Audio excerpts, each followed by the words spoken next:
Modern baseball minds overwhelmingly agree that clutch, the ability to step up your game in big moments, is not a real skill. Clutch moments exist, but clutch players do not. Counterpoint, Madison Bumgarner. In October of 2014, the newly minted San Francisco Giants ace clutched up in astonishing fashion, turning in one of the most indelible postseason performances in MLB history and cementing himself as a franchise icon and modern baseball legend in the process.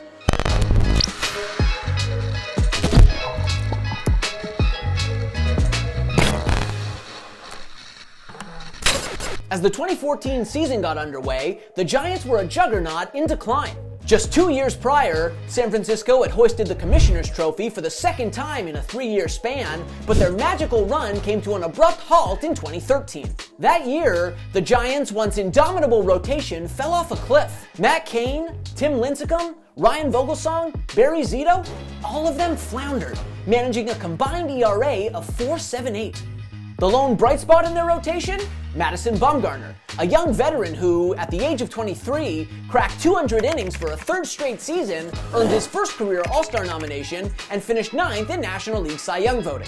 Still, despite Bumgarner's continued growth and a solid lineup anchored by reigning NL MVP Buster Posey, the defending World Series champs finished 10 games below 500 in 2013, a sobering season that suggested the Giants' dynasty was kaput.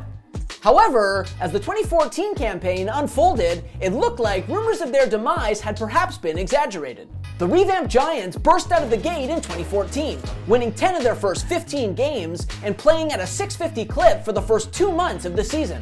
By the time June rolled around, the Giants had the best record in the majors, a comfortable lead atop the NL West, and were looking like a World Series threat once again. Meanwhile, Bumgarner, who made his first career opening day start that year, reinforced his position as the new ace of the Giants' rotation. Amid continued inconsistency from Cain, Lincecum, and Vogelsong, Bumgarner flirted with the league lead in almost every pitching statistic, from innings pitched to ERA to fielding independent pitching.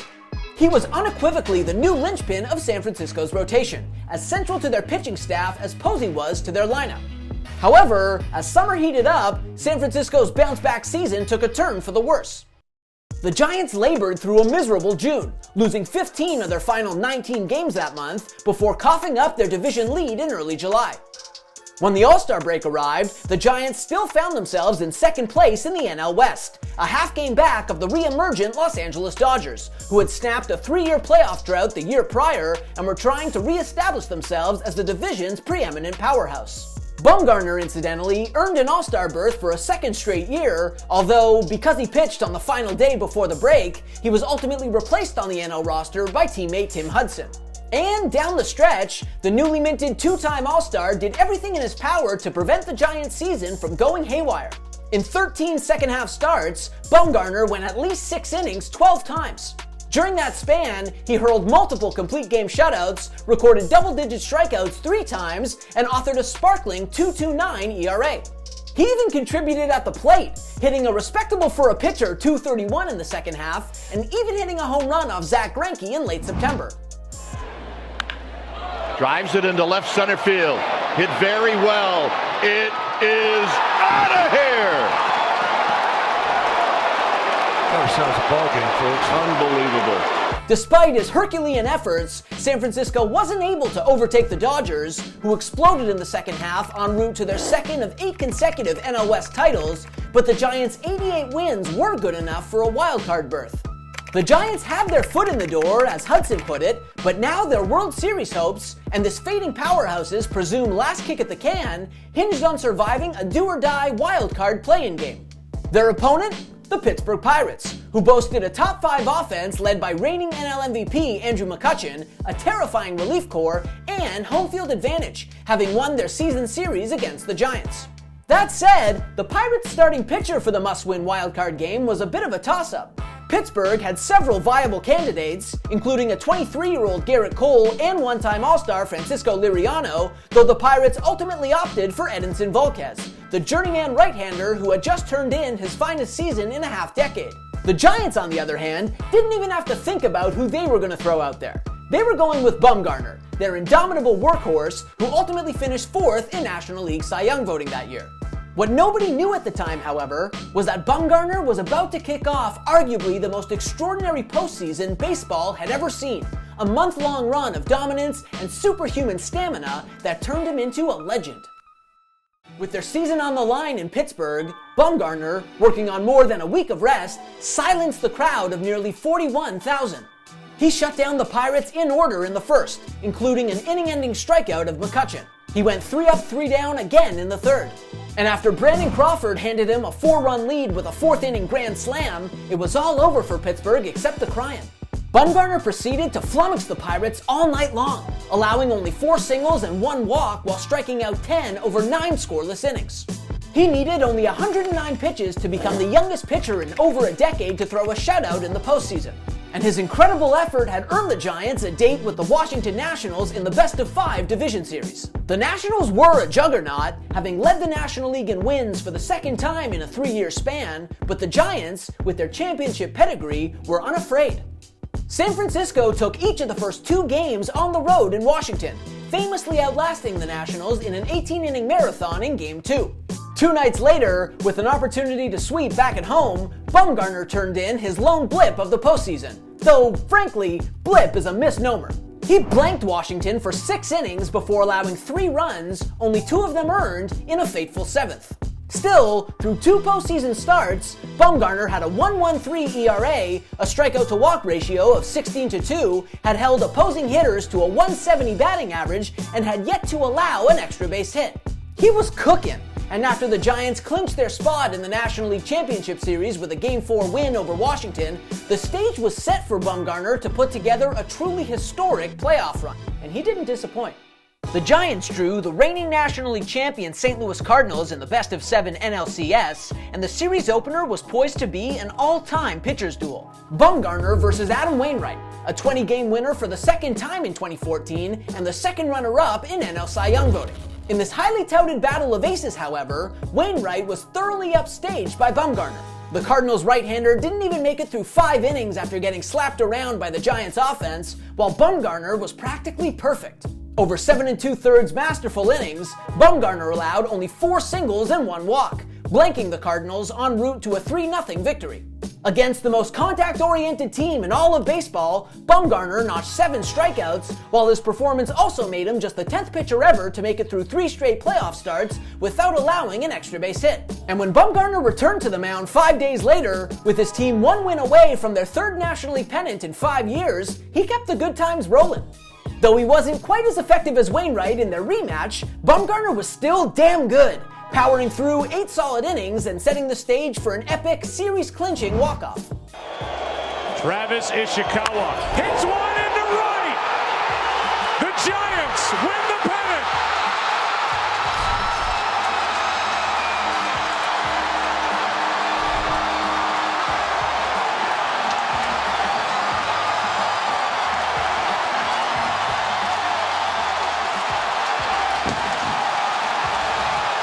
For the record, it wasn't walk-off hero Travis Ishikawa who was named NLCS MVP.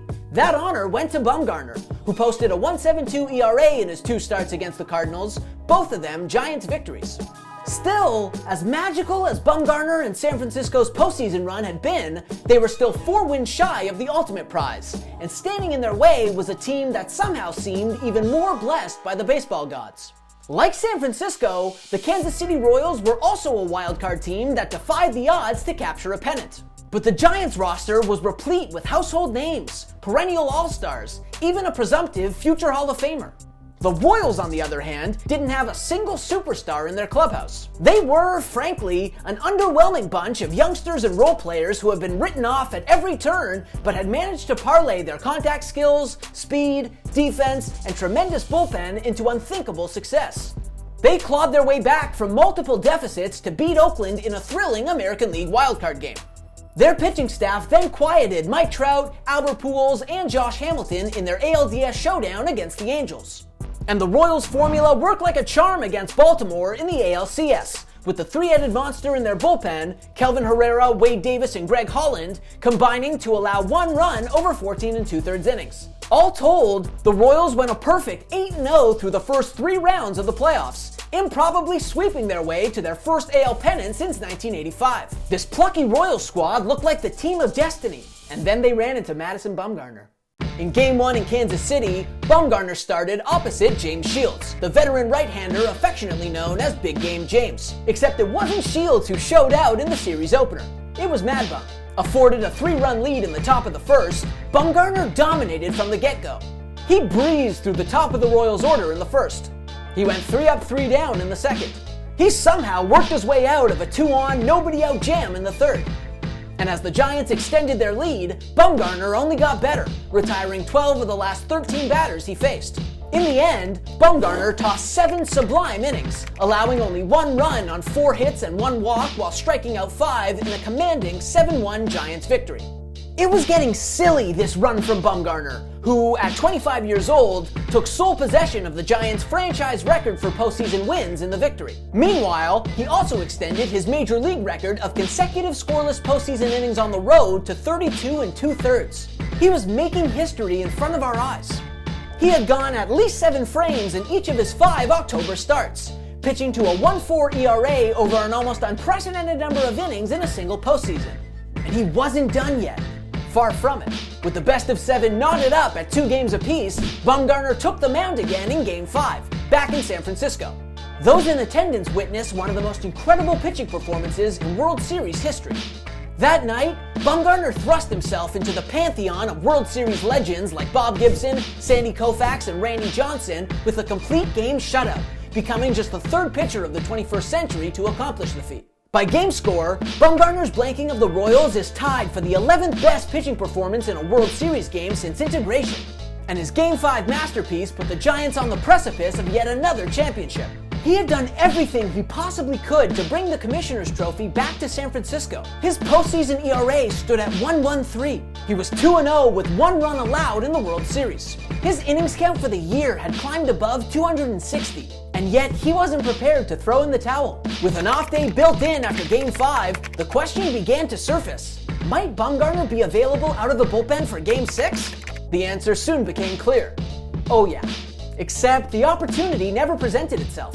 The Royals exploded for 7 runs in the 2nd inning of Game 6, cruising to a lopsided season-saving win. So, the World Series was coming down to a decisive Game 7, with Hudson starting for the Giants and Jeremy Guthrie going for the Royals. But this was going to be an all-hands-on-deck affair, and Bumgarner made it abundantly clear beforehand that he was available if needed. When asked how many pitches he might be able to throw out of the bullpen on 2 days' rest, he responded, about 200. And sure enough, the bullpens were deployed early in Game 7. Guthrie, who allowed a pair of runs in the top of the 2nd, recorded only 10 outs. Hudson, who gave those runs right back, was lifted even earlier. And not long after San Francisco took a 3-2 lead in the 4th, Giants manager Bruce Bochy decided it was time.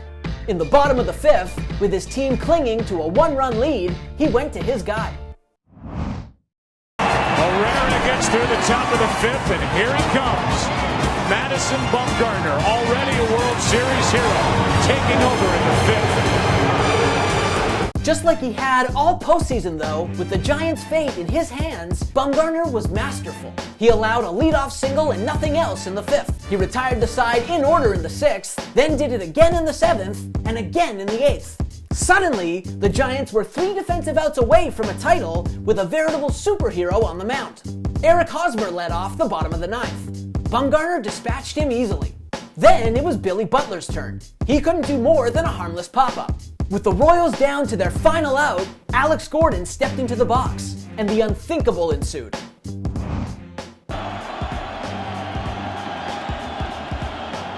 Here's the 0-1. That's in the air to left center. That ball is down, and it gets past to the wall. Gordon is going to dig for 3rd. A mistake in the outfield, and he will hold there with 2 out, representing the tying run. Those gaffes from Gregor Blanco and Juan Perez put the tying run at 3rd base and brought Salvador Perez, the Royals' all-star catcher, to the plate. All October long, though, Bumgarner had been better than everyone else. He wasn't about to stop now. Salvador Perez, the 2-2. Popped up. Sandoval in foul territory. Giants win! A World Series win for the San Francisco Giants for the third time in the last 5 years. And their hero, Madison Bumgarner. A hero indeed. Bumgarner's 5 shutout innings of relief in Game 7 propelled the Giants to their 3rd title in a 5-year span and bookended the most impressive World Series by a pitcher in at least 4 decades. In the end, Bumgarner recorded 2 wins and a save, authored a 0.43 ERA over 21 innings, and held Kansas City's hitters to an anemic 127 batting average. A display of dominance and durability so astonishing it was downright anachronistic, evoking superstar pitchers of bygone eras. And with his epic showing in the World Series, for which he was predictably named World Series MVP, Bumgarner capped what will likely forever be the gold standard for postseason pitching performances. Over the course of that magical October, Bumgarner set a new Major League record for cumulative innings in a single playoffs while putting up an ERA of 103. Of the 10 pitchers in Major League history to throw 40 or more innings in a single postseason, none managed a lower ERA than Bumgarner. He carved out a singular legacy that year for October excellence. And only then, after he single-handedly lugged San Francisco to a championship, did he admit to the physical toll it took. "I can't lie anymore," he told reporters after Game 7. "I'm really tired." In the wake of his iconic postseason, Bumgarner continued to serve for years as San Francisco's tireless ace, earning 2 more All-Star appearances over the ensuing half-decade and etching his name onto numerous all-time franchise leaderboards. But his hallowed place in the annals of franchise history and baseball history was cemented in October of 2014, when he delivered one of the most extraordinary, exceptionally clutch postseasons the game has ever seen. Thanks for watching. If you like this video and want to see more content like this, hit that subscribe button.